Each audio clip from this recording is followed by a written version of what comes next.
Eclipse del derecho romano en Occidente. Las leyes romano-bárbaras. Los bárbaros invasores se establecieron en las regiones occidentales del Imperio Romano, que generó roces principalmente en Germania y Britalia. Fue en Hispania, la Italia y Galias donde lograron que ambas partes se rigieran por sus leyes, que llamaron códigos romano-bárbaras o romano-germánicos. Dentro de las codificaciones más conocidas o de mayor importancia fue el Brevario Alárico, que fueron reconocidos por manuscritos reconstruidos por petición del rey e historiadores del derecho en 1528 y 1849. El brevario tuvo gran difusión en Occidente, a excepción de España, donde por orden del rey Chindas V sobre el año 653. En el sur de Francia se mantuvo hasta el siglo XII, cuando se dio inicio al derecho romano justinianeo. El código legal de los borgoñones sobre el año 516, mandada hacer por el rey Cordovado, contiene partes de los códigos hermogenianos, gregorianos, teodosiano, novelas posteodosianas y un resumen de las inducciones de Gallo, así como fragmentos del derecho local burgundio. El derecho germánico en la Alta Edad Media. Lo que conocemos hoy de Europa se da por la mezcla de la primitiva cultura de los pueblos germánicos con la cultura latino-mediterránea, que fue creada por Roma. Estos pueblos germánicos contaban con un derecho primitivo de costumbres dedicadas a la agricultura porque desconocían figuras como la propiedad inmobiliaria y solo hasta la Edad Media la llamaron propiedad de año y día. La sociedad estaba organizada por familias amplias, patriarcales, y el matrimonio se generaba mediante un acuerdo de voluntades entre el hombre y la mujer, o entre el hombre y el tutor de la mujer, y era el hombre quien pagaba a la familia por tener su protección sobre ella. Las sucesiones se dieron gracias al derecho germánico, que se incorporó al derecho europeo occidental, que consistía en reservar un tercio de la herencia para mejorar a uno de los herederos legítimos y necesarios. El derecho penal era primitivo a través de la esclavitud por deudas, la venganza, y se hacía público y oral, y los tribunales eran jurados populares. El derecho carolingio. Carlomagno y sus asesores gobernaron a través de las leyes llamadas capitulares, que ya existían desde la época merovingia. Esta legislación abunda en capitulares llamadas eclesiásticas mundanas o mixtas. Los derechos feudales. El régimen de organización social que se caracterizó en la Alta Edad Media europea, después del Imperio Carolingio, fue el feudalismo, floreciendo en gran parte de Europa occidental durante los siglos IX, X y XI, desapareciendo los regímenes típicos como el romano occidental y el carolingio. Este régimen instauró uno propio, basado en que el pequeño propietario prefería entregar el dominio directo de su propiedad a algún señor poderoso, debido a la falta de un gobierno central que garantizara el mínimo vital de seguridad para una vida soportable. Esto produjo en el derecho una dispersión normativa, ya que cada feudo organizaba su propio sistema jurídico. El derecho en la Baja Edad Media en Alemania se sitúa en 1273, con la llegada al poder de los Habsburgo en Alemania. Desde entonces aparece Europa Central en un imperio íntimamente ligado a la Iglesia Católica y a líderes germánicos. Se trataba de una monarquía electiva, a cargo de un rey emperador y de un parlamento llamado Dieta, integrado por los señores feudales. Los miembros de la nobleza elegían libremente al rey, quien posteriormente podía convertirse en emperador, quien era el jefe militar en sus territorios. Por tal razón, podía reclamar a sus vasallos sus colaboradores en campañas bélicas, siempre que éstas fueran aprobadas por la Dieta. Controlaba además una especie de tribunal supremo para resolver conflictos entre partes que llegaran hasta él. En Francia, los francos pronto se independizaron de sus orígenes y empiezan a tomar caminos muy distintos en el ámbito jurídico desde la Alta Edad Media. En el derecho se destaca que en el sur de Francia, en las llamadas tierras de la ley escrita, se conserva la tradición jurídica romana. A través del Código Teodosiano, las instituciones de Gallo y el Brevario de Alarico junto a otros más, mientras que en el norte de Francia, en las llamadas tierras de costumbres, predomina las costumbres de índole germánico. Sin embargo, poco a poco llegó la influencia del derecho romano. En España, los reyes castellanos a partir del siglo XIII comenzaron con una política de unificación del derecho, con la imposición del fuero juzgo, un código de leyes a los territorios ganados a los moros durante la Reconquista, aplicándose en el siglo XV tanto en las Islas Canarias como en ultramar. Este proceso continuó con la llamada legislación alfonsina. La obra magna del reinado de Alfonso X fue el Libro de las Leyes, conocido también con el nombre de Siete Partidas. Fue elaborado entre 1256 y 1265. En Italia fue reconocido por el gran desarrollo que tuvo el derecho longobardo fuera y dentro de las aulas de la Universidad de Pavia.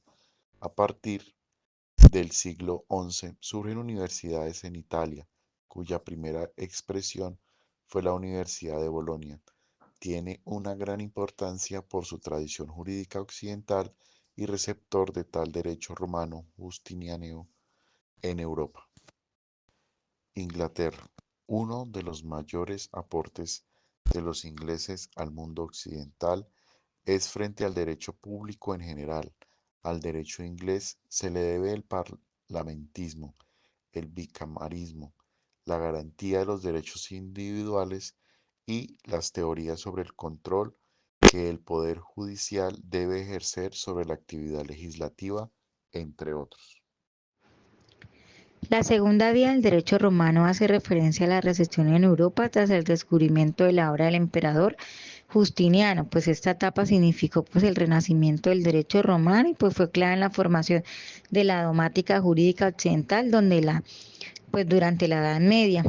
Pues este capítulo estudia particularmente el papel de dos escuelas fundamentales, que es en el proceso uno la escuela de los glosadores y dos pues la escuela prosglosadores. En la primera parte tenemos las observaciones preliminares. El término segunda vía del derecho romano alude también a la recepción occidental tras el descubrimiento del Corpus Juris Civil, especialmente pues el digesto por Inerio en el siglo XII.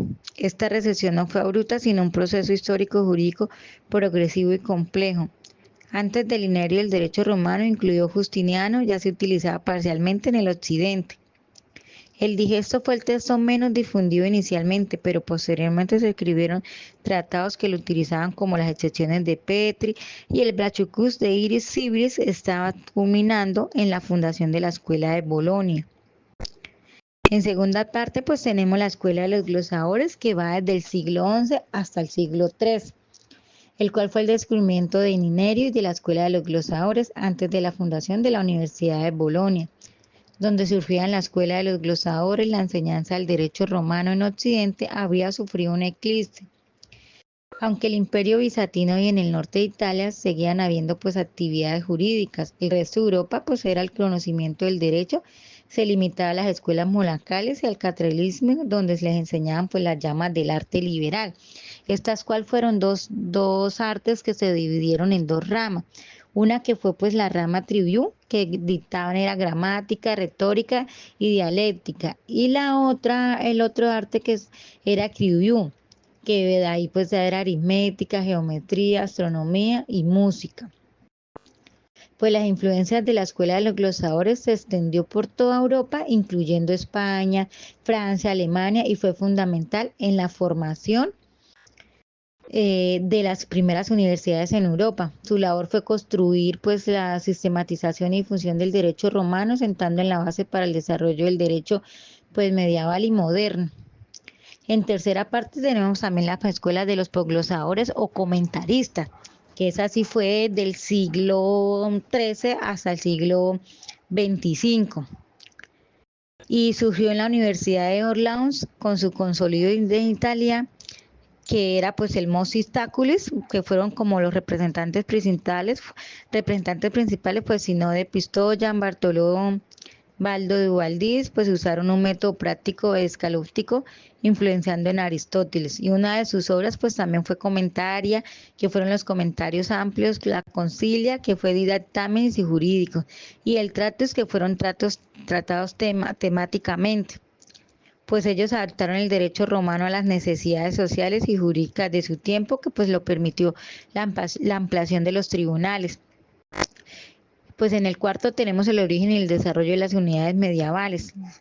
Estas universidades surgieron de las escuelas monacales y catedrálicas que enseñaban artes liberales, como el trivium y la quadrivium, que fueron la Universidad de Bolonia, fundada fundamentalmente con la Constitución Habita de Federico I Barbarrojo de 1700.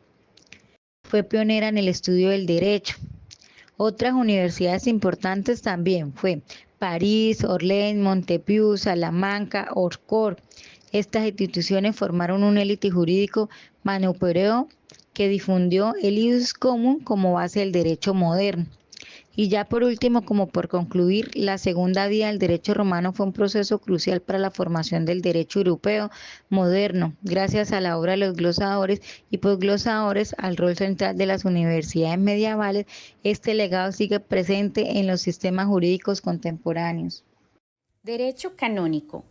Este surge en el siglo I, en el cual el cristianismo afectó los intereses políticos y económicos del Estado romano, motivo por el cual empieza la persecución de los cristianos de esa época. En la Edad Moderna, el derecho canónico fue fundamental para mantener la estructura y autoridad de la Iglesia católica, y se establece como el sistema jurídico que regula las conductas externas de sus miembros, adaptándose a los cambios sociales y políticos de esa época.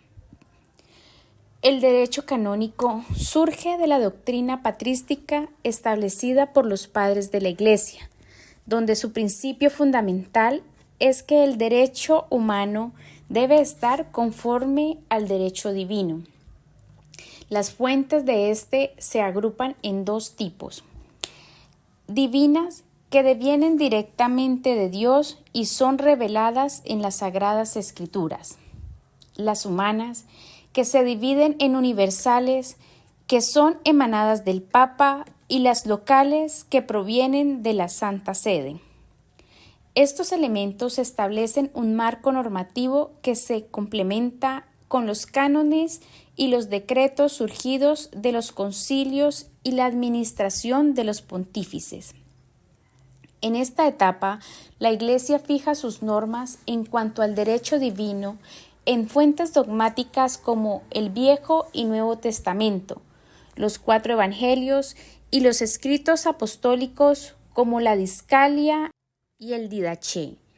Allí surge también dos tipos de normas jurídicas: los cánones o decretos, que emanan de las deliberaciones de los concilios, y los decretales o epístolas de los pontífices, que surgen de las consultas que le hacen al Papa. En cuanto al derecho eclesiástico humano, este se basa en sus hitos más importantes, como el Edicto de Milán, el Concilio de Nicea, el Edicto del Teodosio, el Concilio de Trento, el Concilio Vaticano I y el Concilio Vaticano II. El derecho canónico, en lo que se refiere a su aplicación, se consolida durante la Edad Media, donde no solo se tiene en cuenta la organización jerárquica de la Iglesia, sino que también los sacramentos y se regulan los derechos, los actos civiles, el derecho privado, las donaciones, los testamentos, y se establece el derecho familiar, regulando el abandono de los niños y su legitimación como naturales. Se establecen los actos profanos como la coronación de los reyes en las naciones de Europa y por último se establece el derecho procesal por procedimientos judiciales ante los tribunales eclesiásticos. Otro proceso de gran impacto en la Edad Media fue el movimiento recopilador del derecho, el cual un monje de la orden camandulense elabora una recopilación que resultó un hito en el proceso de fijación del derecho canónico.